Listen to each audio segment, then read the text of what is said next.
got one just by the views. Real nice people. All right, good morning, everybody. At least we're here this morning and didn't see any snow like was projected, which wouldn't have been too bad, but you know, we always need a little snow here in Orange. But like I said, my name is Victor Inman, and I'm the executive board for the Greater Orange Area Chamber of Commerce and Governmental Affairs Group. So I want to thank everyone for coming out this morning, and especially Mr. Kevin Brady for showing up to honor us with your information you give us today. Our Congressman Brady, he's the leader of the Congress and a senior member of the House Ways and Means Committee and chairman of the Trade Subcommittee. In the new Congress, Kevin is also the vice chairman of Joint Economic Committee. As the deputy whip for GOP and board member of Republican Study Committee, he is actively involved in the new majority in the House in efforts to repeal bad legislation and regulation and cut federal spending. District 8 has a much greater voice in Washington because of our congressman. Above all, Kevin never moved to Washington. He commutes to his job and continues to live right here in District 8 with his wife, because there's no better place to raise his sons, Will and Sean, than right here. And these are in his words too, not just mine. It's been a few days since Congressman Brady's been sworn in, and we are the first stop in his district. So everyone here, please help me welcome our Congressman, Mr. Kevin Brady.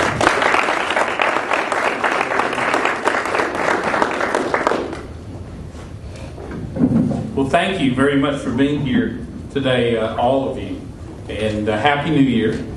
It is, I know you have busy lives and busy schedules, so I appreciate it, but we oftentimes, as you mentioned, we start many of our initiatives here in Orange County, oftentimes with the Chamber of Commerce, always with our leaders in the community. We started our 50 Ideas to Improve Healthcare right here at the hospitals. We started and kicked off 54 healthcare town hall meetings, Darby, here in Orange County as well. This is sort of our touchstone. You want to hear a funny story? When I was 28 years old and knew everything, I was invited down to interview to be general manager for the Beaumont Chamber of Commerce.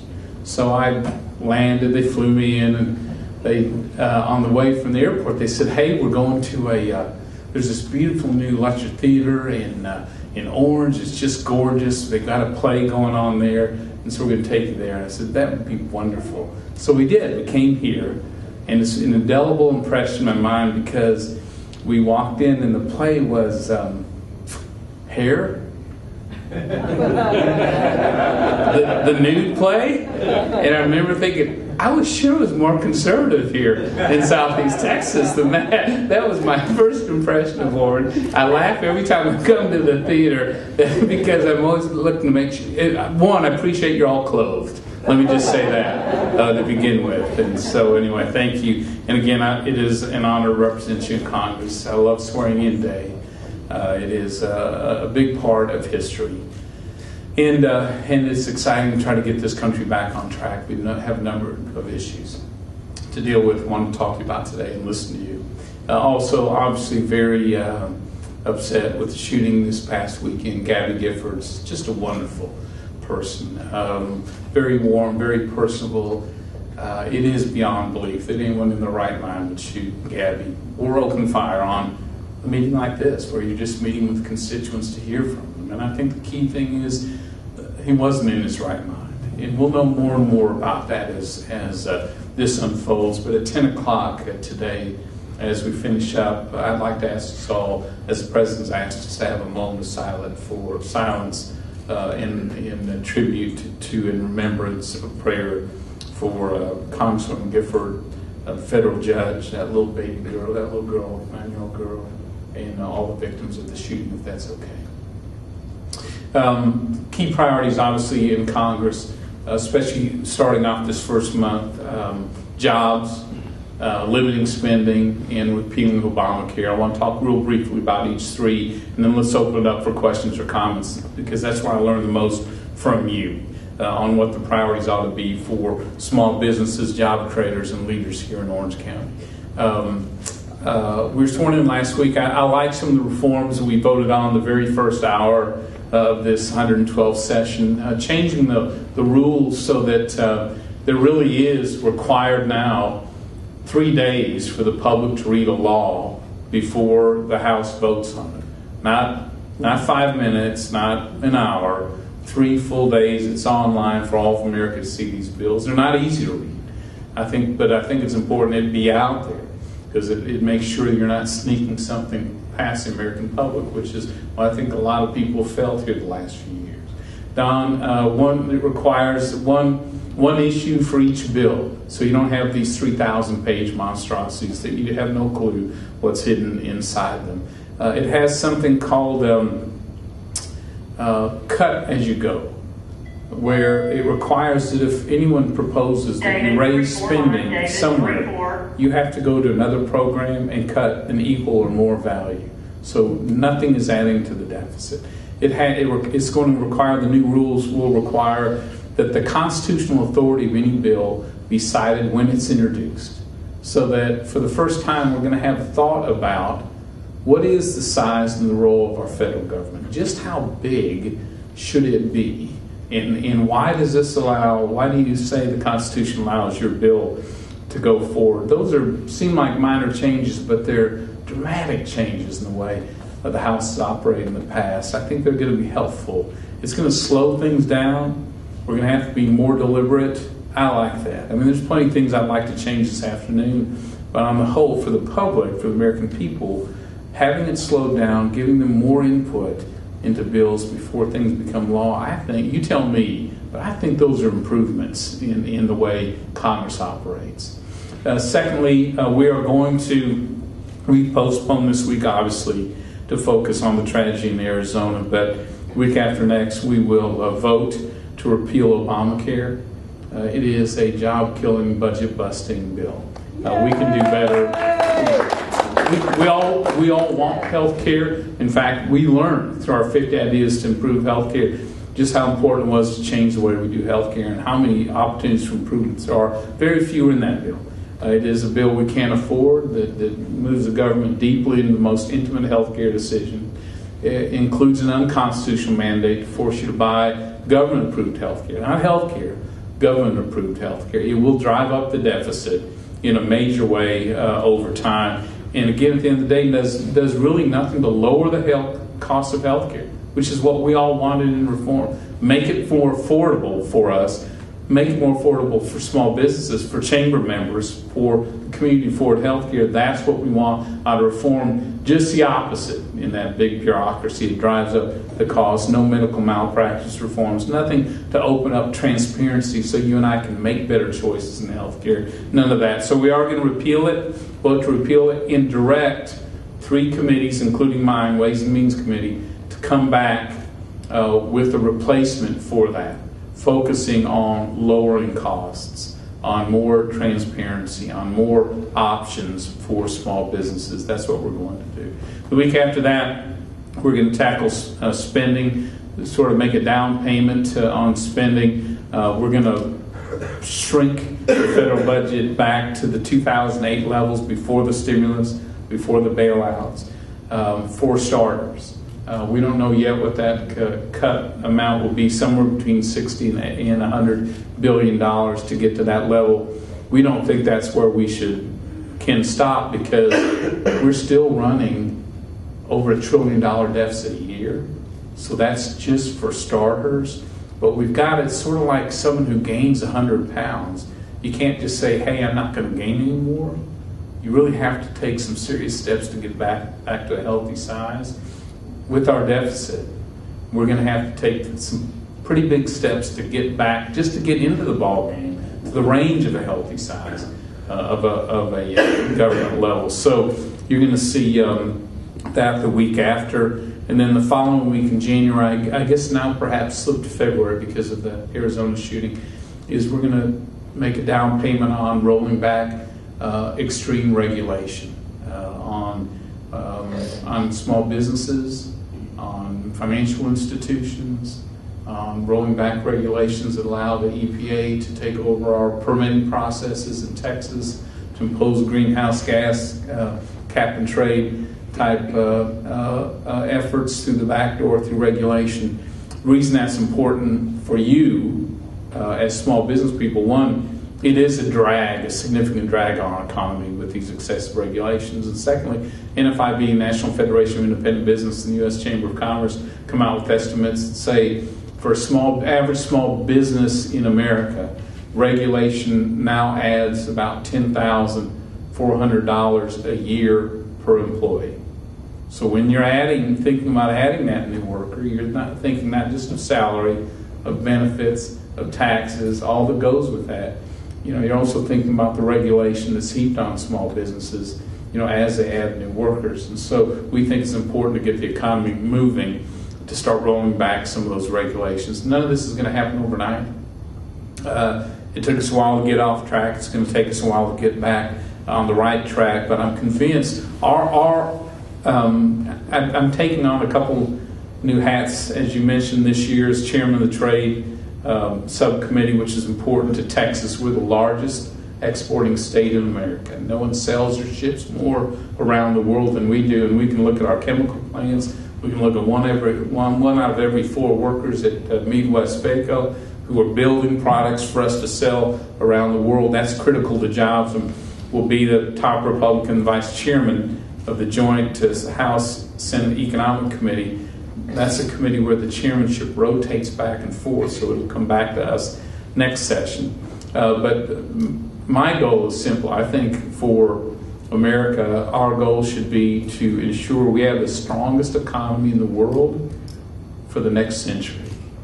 Not the strongest economy until China catches this, the strongest economy in the world, period. And every decision we make in Congress on taxes, on regulation, on any issue, ought to be focused on, does this move us toward that goal or does it move us away from that goal? And if we keep that in mind, we'll be on the right track. We'll end up at the right place. With that, final thought, I did on Friday introduce my first piece of legislation. It's called the CUTS Act. It proposes $153 billion of cuts to our federal government. Some of it's pretty popular, freezing the salaries of Congress and federal workers, cutting White House and Congress budgets by 15%, ending unemployment compensation for millionaires. We really do pay millionaires when they're out of work, which is beyond me. But it takes some tougher love too. Shrinks the federal workforce over time by 10%. Reduces the Department of Defense, their procurement, what they buy, forces them to become 15% more efficient than they are today. And Don, I'm strong on the military, strong on defense. Every agency wastes money. Every agency wastes money. You can't convince me from buying, whether they're buying uniforms or weapons systems, energy or security, that our military, just like every other federal agency, can't do it smarter and cheaper and better. So those are we're going to get resistance for that bill because it starts to eliminate a number of agencies the Deficit Commission proposed, but and some of those are programs I like, to be honest. We're living 40% beyond our means as a country. This isn't an option, it's a requirement. We start pulling it back. So that's going to be our focus, get this economy going, get this spending under control, replace Obamacare with health care that really does the job. So with that, why don't we, Justin, with your permission, can we open it up and take some questions? I always have to check in with Justin first before we do this. Your thoughts? Are we on the right track on priorities? Or other things we need to be focused on? It's early on a Monday morning, isn't it? Too early to do this. Yeah, Darby. In the health care bill, I believe there was a requirement of either Form 990 or 1099. Yeah, 1099s. We are going to repeal that as well. You're going to try to repeal that separately? Early on, yeah, and it will be a separate piece of legislation. Yeah, thanks. I'll make sure.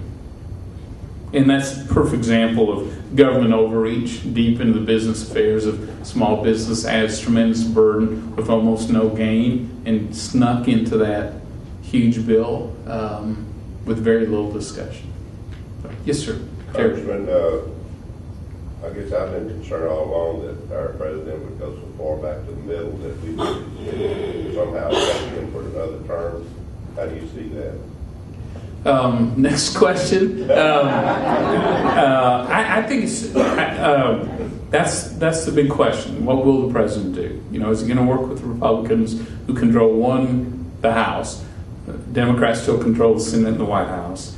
So in that boxing ring, there's two, obviously against one. The question is he going to work with Republicans in the House? We don't know yet. I mean, he did work with us on extending the Republican tax cuts, which I think were very important for the economy. And economists tell us it was very important that we not face that $4 trillion tax bomb on January 1st.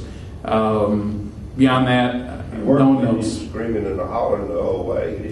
Didn't care for much. I find that he did it out of necessity, not because he wanted to. Well, and that may be the case going forward as well. So, but the answer is nobody knows, and everyone's anxious to see Jerry.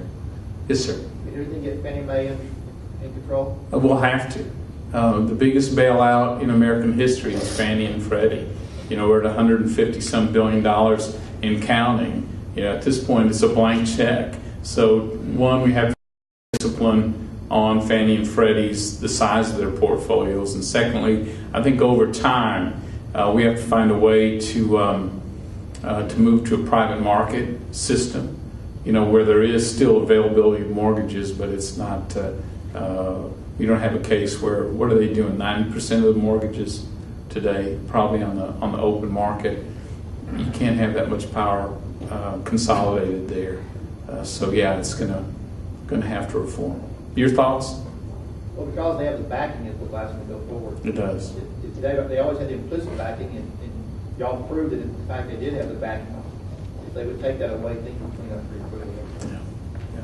But we have to do it in a way where we don't shock, you know, the real estate industry where there still is those affordable mortgages. But I think the private sector understands for the first time they'll have an equal footing, chance to compete in those, whether they're especially mortgages, 10 and 15 year, traditional 30-year, you know, fixed rate mortgages. You know, we've never had a chance to really create a free market there. We need to, but it has to be done over time. It has to be done right.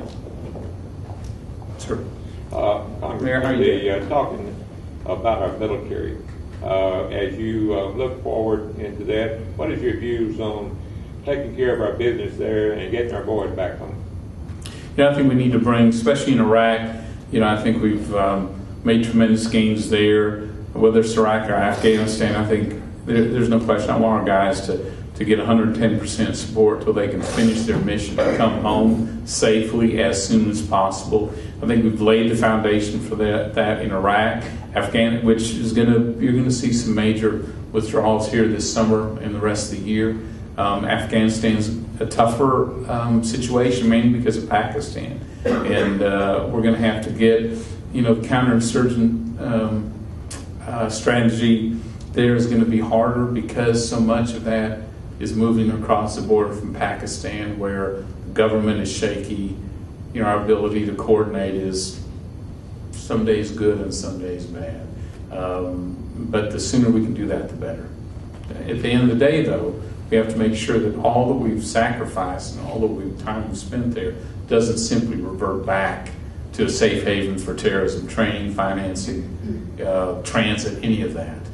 Your thoughts? I was listening to the debates and all on the Congress the other day, and Ted Pope was talking about the insurgents coming across the border, and that the Homeland Security is actually sending people from Border Patrol from this area over to Afghanistan, and he was asking that we get more and get our military involved with the Mexican border. Mm-hmm. Yeah, Ted's on top of those issues. I wasn't aware we were sending our guard into Pakistan or on that border. Border Patrol, and I had taken them from the United States and sent them there, which we need to be putting more on our border. I would just, he's right. Me there too. Yeah, he's right there. Sir. The talk again is predicting $1 gallon gasoline by this summer. since they don't have President Bush to blame for that now, do you think that to possibly get back into the White House in 2012, they may lift ANWR or the Eastern Gulf moratorium? I don't think there's any way that they'll do that. I think they're going to continue to restrict access to our coasts, to Alaska, to the Chukchi area, and are going to continue to slow walk permitting in deep water in the Gulf of Mexico. You know, for this White House, and I certainly know for a number of the Senate Democrats, they want to see higher gas prices. They believe it's the only way they can force you into alternative fuels is to drive the price of fossil fuels up. And so while you and I see that as a negative that hurts our economy in major ways, they don't. And so no, I don't see them relaxing. In fact, I see them continue to tighten up our reserves here. So, and I see them moving aggressively to try to tighten up exploration of natural gas and shale throughout the country as well. Right now, just so you know, I know you'll pick up the paper these days and you'll see headlines that say Gulf of Mexico moratorium easing, but in reality it's not. You know, the permits that they're giving in shallow water, and even those that they did initially now in deep water, are wells that were already operating. You know, that needs almost no study whatsoever. And so the new production, what we need that actually puts those workers back on the rigs, creates those jobs both offshore and onshore in Southeast Texas. You're not seeing those permits. And people thought I was cynical when I said I didn't think we'd see deep water permits by this new year. Now they're talking about no real serious deep water permits till 2012, which is going to have a huge impact on our economy and on our gas prices, because the Gulf of Mexico is that safety valve for OPEC. I mean, they're the safety valve, provide us the supply here at home that gives us some kind of safety net in high prices. The other thing is I predict we'll continue to see more rigs leave the Gulf of Mexico. And it won't be high in numbers, but if you watch, it'll be the best and brightest. Our most modern rigs will be leaving the Gulf. The ones that have the biggest investment, more state-of-the-art equipment and technology on it, they're going to be leaving for the Brazils and the West Africas and not coming back anytime soon. And those U.S. workers on those rigs may go with them for a period of time, but I guarantee that host country, as each of those jobs opens up, is going to be insisting that be filled by a host country worker. So you just watch. You'll see in Washington they poo-poo these rigs leaving. Oh, it's only 5 out of 30. Oh, it's only 8 out of 30. But I guarantee you, if you look at the quality of the rigs that are leaving, it's much more serious than they make out. And we meet, by the way, the Gulf Coast lawmakers. I meet with the director of Oceans Energy Management, Michael Bromwich, on a regular basis, trying to push them to get these permits, or the permitorium as we call it, ended and get these workers back to work. Your thoughts? I agree. That's our industry down here. That's our life's blood. It is. Why would you may have read 2 months ago there was a report from the White House, a statement that said, in effect, don't worry about the price of energy or availability, because what we lose in the Gulf we can make up from importing from other countries. Tells you the problem we've got right now. Yes, sir. I don't know anything about drilling, but is there a certain number of miles off the coast that they don't regulate, they're not able to regulate? States regulate. It varies from state to state, but you have the state waters first that we regulate, and then the federal waters out to the international boundaries that they regulate. So, and again, gosh, we've had 40,000 wells drilled safely and effectively in the Gulf of Mexico. One player makes one tragic mistake, and so you basically take everyone who's getting A grades and you flunk them, you stop them, you keep them from doing their jobs, and the impact, again, in Washington, they think our energy jobs are expendable. They just don't see them as real jobs, like real green jobs. And that's part of the problem. That's why we need to keep pushing to put in place. If you can't change the policy, you better change the lawmakers and the decision makers on energy if you want to see a difference. So, did you have any thought on that? Back here, how are you doing? Happy New Year. What couple things, will you address a little bit the borders and our influx of illegal immigrants in our borders, but also probably just important to us is what can we as voters with you or can you do to help keep you in our district when the redistricting comes down? On the borders, I think we're of one mind on the border. You've got to secure that, and not just secure it at the border, but shut off the magnet of jobs that are offered illegally to people here. You've got to do both, and I'm still convinced. Not only is that back door of illegal immigration, so porous that the front door of legal immigration, where we want people to go, that's broken as well. It is hard to get people in here legally the right way. And so we need, I think, both first secure that shut that back door. Secondly, fix that front door. But part of that is insisting that the companies hire legally, and it is an issue of fairness besides the law. Because I can guarantee in every industry, there's people who are trying to follow the law, and there's people who have a big advantage because they're not, and that's wrong. And so I'm one of these that believes that we need to verify those workers' documents. We got to make it easier for small businesses to do that. Not as costly, not as slow. The burden needs to be on law enforcement and us to make sure that those are legal workers. Second question, I would like the chambers and our community leaders to weigh in on redistricting. I love my district. It's been a blessing to us to be able to represent you these past 4 terms. And we're going to be over some in population, but we'd like to keep the bulk of we'd like to keep representing Orange County. And we'd love to have your help with our state representatives and lawmakers as that goes forward. We're gaining as a state 4 seats, which increases our influence and clout at a time where Texas needs more influence and clout in Washington. My guess is that's going to be, because the growth was in the Hispanic communities and Republican communities, my guess is that those seats are going to share those characteristics in some way, be split among them in some amount. But yeah, I'd love to have your help in speaking out to keep this area, if you don't mind. So we go through the state legislature. Absolutely.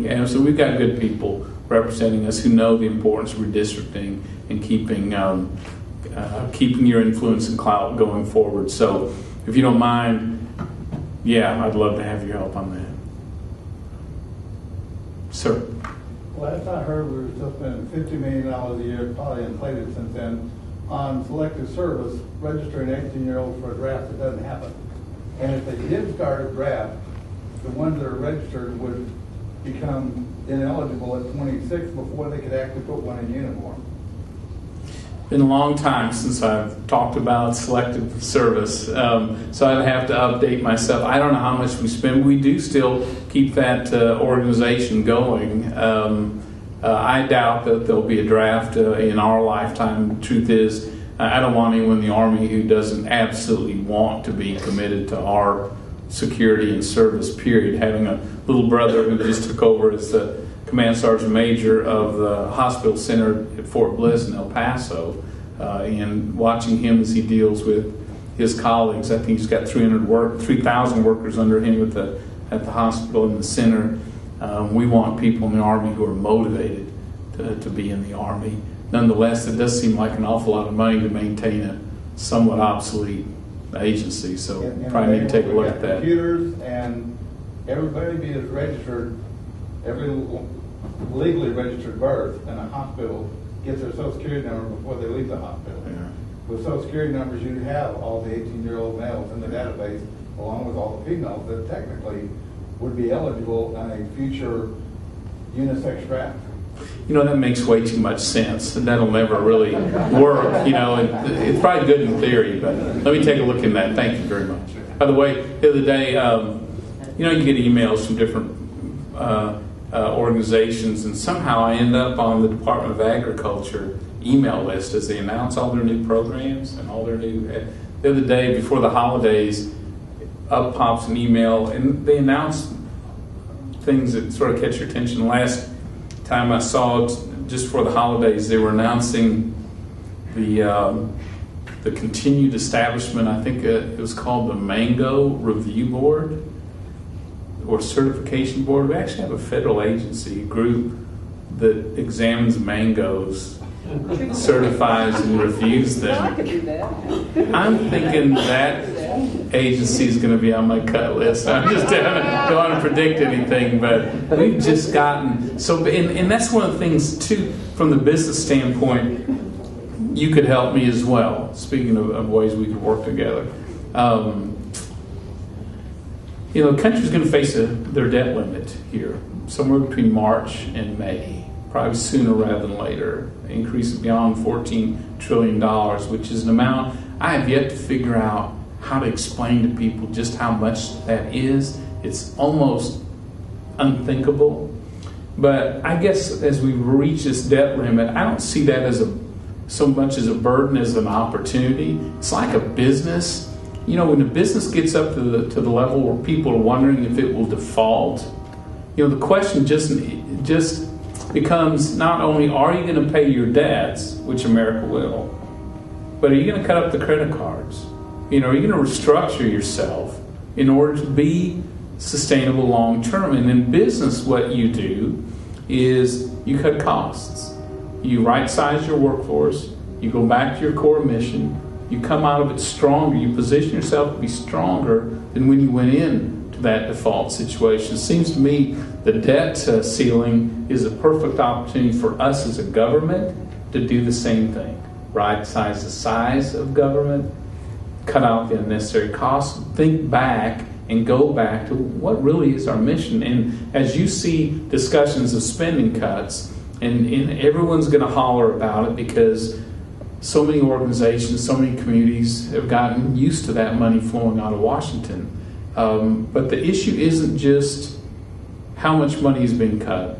The real issue is, as Americans, as Texans, what size do you want the federal government to be? What role do you want? How big do you think the federal government should be?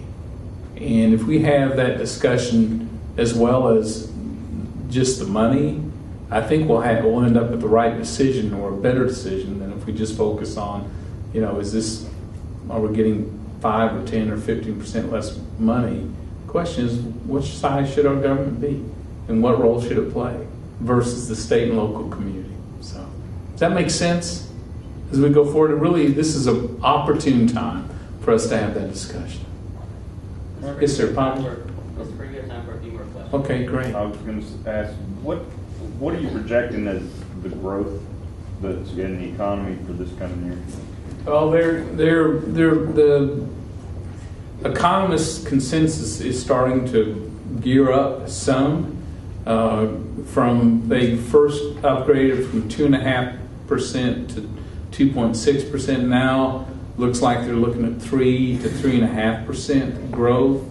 What we need in the country, last month we created a net 103,000 jobs. When you're coming out of recession, you need at least 150,000 jobs a month to start bringing that unemployment rate down and sustain it. And then once you get it back to a level, because of our population growth, we need at least 100,000 a month just to break even. I say we need that much to lower the unemployment rate and keep it there because, like this last month, it lowered to 9.4%. Sounds wonderful, but it's because we had 250,000 people give up looking for work. We had another almost 500,000 who marginally are out of the workforce as well. So we just changed the denominator. We didn't change the number of people going back to work. That's what you want. And so, we've got to have more than 150,000 a month just to chip away at the unemployment. And it could be, if we have this sluggish recession, I really do think, I criticized the president in the Democrat Congress for a very subpar recovery. America inherently bounces back quick from tough times. We've not this time. There's a capital strike. Businesses are holding their capital. They're not reinvesting in new workers or new equipment or that new expansion. They should be. We're well beyond where they should be, Bobby, making those decisions. They're holding off because of what they see coming out of Washington. So for us to get back to the growth we really deserve and need, Washington has to change. And the policies coming out of it, the anti-business stuff, has got to stop. And that's what we're determined to do. Yes, sir. I had a question, I guess kind of going back to his question back here about when we're talking about our southern border and our security. Yeah. As much as about the immigration coming in and taking our jobs, but also just the security of our border down there. Yeah. Some of the things that have happened in the last year with safety issues to the Americans and Texans that live down in that area or that are visiting down in that area. Yeah. So, It is. some stuff being worked on with that. Yeah, there is, but it's never fast enough or, in my view, strong enough. I'm with Ted Poe on this one. We need to act much more decisively on the border for a lot of reasons, not just jobs, but for security. Sir? Well, if national, we could take that 150,000 job shortage that we need to bring Each month? and go to all 50 states and export 150,000 illegal workers. Well, that math certainly adds up, doesn't it? Truth is, we need to get it back to a strong economy in a major way, and it won't happen until the members of our Orange and Bridge City and Vider chambers start hiring again. Feel comfortable enough to hire that new worker and buy that new piece of equipment. It won't happen until it happens here. Sir, David, how are you doing, by the way? Happy New Year. Happy New Year to you. Bet. I have a twofold question. Sir. I'm a big flag waver, former Marine. I just want to ask one quick question. On the federal cuts Yeah, on salaries, that won't affect our military cuts. it won't. It is. It's non-security. Good. And the second thing is, do you foresee our military becoming strong enough to where our reservists are no longer the primary defense, so that they're, we hear about small towns having their reserve units do 2 or 3 tours of duty. Yeah. And so it takes a toll on the town. And I was just curious about what's being done. Probably the answer is probably not anytime soon.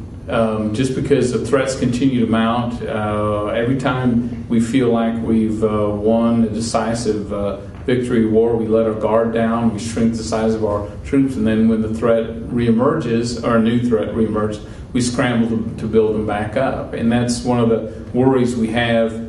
Secretary Gates laid out, I think, some pretty common sense cuts on defense spending, thinning out the command troops, reforming the way they buy things. But he's proposing, I think, a cut of almost 80,000 troops, active military.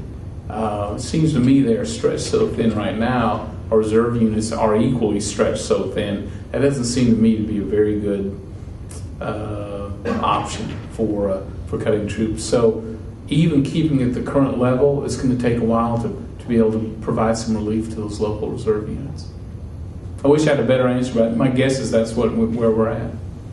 Thank you. You're welcome.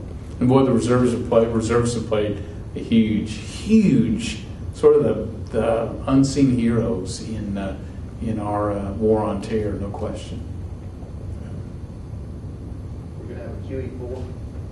What's that? Are we going to have a QE4? Gosh, I was, I think, the first member of Congress to weigh in against the easing that Ben Bernanke and the Fed did, mainly because monetary policy isn't the problem. Businesses aren't holding back because major companies are looking for a low long-term interest rate. It's because they don't have the confidence to hire in the first place. And if they're anything related to commercial real estate, in banking, local banking gets just pummeled by the regulators if you loan to anyone with commercial real estate assets, on their books. It's just, the White House says go. The bank regulators are no. And so I never thought that was a problem we need to solve anyway. Plus, long term, this is a pretty inexact science. So when inflation revs up, economy revs up, I'm not so sure they can turn that faucet on and off like they think they can. So I think inflation long term is a problem. What your thoughts sort of along that line? Yeah, they're monetizing the debt, and even though they keep changing the formula, inflation's here. They would go to the store and look. And then, of course, we had to appeal to it. It may not be in their formula, but it's in our lives. It makes an impact. I do think we ought to have a discussion too, as long as we're talking about the size of what we want our federal government to be. We ought to talk about what role the Fed plays. It's an important one, but I'm not so sure when they added that second mandate on unemployment that they didn't stretch themselves beyond what that core mission should have been, inflation pricing. But that's a discussion worth having. We're almost up on the 10 o'clock thought. Mary? Two things. Thank you for your service to us and to Southeast Texas. I really appreciate it. You and your staff, please be safe. And thank you for still coming out here and pressing the flesh, because I appreciate that. You're welcome. It's gotten to be a scary thing, but thank you for your service. You're welcome. We're fortunate. We feel very secure in our communities. We love you. And we're not going to change a thing. And we say. Yeah, and we're fortunate. We have great local law enforcement too. As a courtesy, we let them know we're in town. One, just so they know, and two, if they want to come by and tell us what's going on, it helps us. You know what I mean? Understand what kind of challenges they're facing. So we always appreciate our police chief and our sheriff and our others. Law enforcement folks are just great. So things like these are shocking. Yeah. You know, it's just shocking. And this Congresswoman Gabby Giffords is just as nice and, you know, just personable and, you know, more of a conservative Democrat than a demagogue. And, you know, my first thought when I saw I just got down off the roof, getting the leaves off my house, still shaky-legged, walked in, you know, glanced at the computer, and boom, it came up. And my first thought was, who would shoot Gabby? You know, and then as you read farther into it, who would open fire on, you know, a young child, on, you know, a group of people? Again, and just a part of democracy just seems beyond belief. And so I'm anxious for us to get to the bottom of what motivated that young man and to address it there. I do, hopefully I mentioned that I don't think we ought to rush to judgment on what motivated that young man. You know, there's a lot of people talking about a lot of things, but let's just find out, and then we'll address that way. And I also think too, I hope it doesn't discourage the reverse. I hope it doesn't discourage people from coming out to town hall meetings. You know what I mean? I hope it doesn't hold anyone back that thinks maybe that is a dangerous situation. I ought not go, because I rely on you. I mean, I cannot be an expert on every issue. Simply, you cannot. And so I rely on you raising the issues, telling me about some of the problems, offering solutions on these issues. That's what makes me a better representative. So I'm also concerned that it not discourage anyone from approaching their member of Congress for fearing about safety. I don't think it will, but I hope it doesn't. It's probably in everyone's back of their mind today. I hope that's not the case tomorrow or in the future. With that, let's do Dr. Shan. Thanks very much for having us in town and being a great landlord for us. Appreciate that. We'll just keep paying that rent. I knew he was coming back with that. As I said that, I was thinking, I hope the federal government paid that rent. By the way, we did again get the acknowledgement the other day that we are continuing to be one of the most frugal offices in the country. We regularly spend only 80% of our budget each year. We return the rest to the Treasury. It means we have a fewer staff than some. We don't pay them as much as others. We pinch our pennies as much as we can, but part of the reason for that is, one, we get great help from people like the college who help us pinch those pennies. And our staff wakes up every day doing without something to make sure we hit that goal. And I want to be able to say to any federal agency that comes in and says, you know, there's no way we can live with a 5% or a 10% cut. I want to be able to say, you know, I live with a 20% reduction, and you can do the same. Well, we just can't afford we just can't afford it. We're living beyond our means. And the sooner we get back to a balanced budget, the sooner we get our financial house in order, I think the stronger our economy is going to be as well. I think it's going to give people confidence back. It's sort of, I'll close with this, but it is sort of, when you've gained too much weight over the holidays, or your garage is just a mess, you got to pick it, you got to clean it out, or your bank account, you haven't balanced it, it's just a mess. It's never fun doing it. You always feel better when it's done. Getting our financial house in order as a country, I think, is going to be the same thing. People are not looking forward to it at all. Everyone knows it has to be done. At the end of the day, I don't see this challenge as a burden. I think it's a great opportunity. You know what I mean? To get back to the size of government we want. And I think we've talked to a lot of economists, and they roughly say that the size of federal government in Washington is the most fuel efficient at between 17 and 18% of our economy, is where it gets the job done, but actually helps the economy move forward when it's not any bigger than that. Today we're at about 24% of our government, or of our economy. So we're way beyond the lean, fit, fuel efficient size we need to be. That's why I'm going to talk a lot about what is the size of government you're paying for. What is it you want? How big do you want it to be? Because it really is going to have a big impact on jobs, especially with kids. Anyone that's got college kids or younger grandchildren who are wondering what kind of opportunities there are for them, we get a chance right now to start right-sizing, start restructuring, start putting our house back in order. I think it's exciting. I don't think it's a challenge. I think it's a great opportunity for us. So, Ian, you got any thoughts?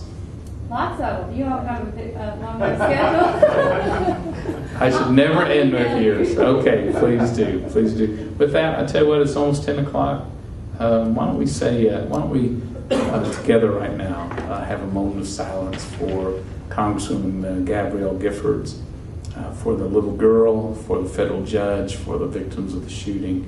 And I know we do moments of silence, but let me just ask, Lord, that you wrap your arms around those families and that community, that you heal Gabby, and you heal the emotional wounds of all that have been hurt by this tragic shooting, and that you give us hope again, that our country, our democracy, our openness is what we should return to and prevail in. In your name we pray. Amen. Good. Thank you all very much.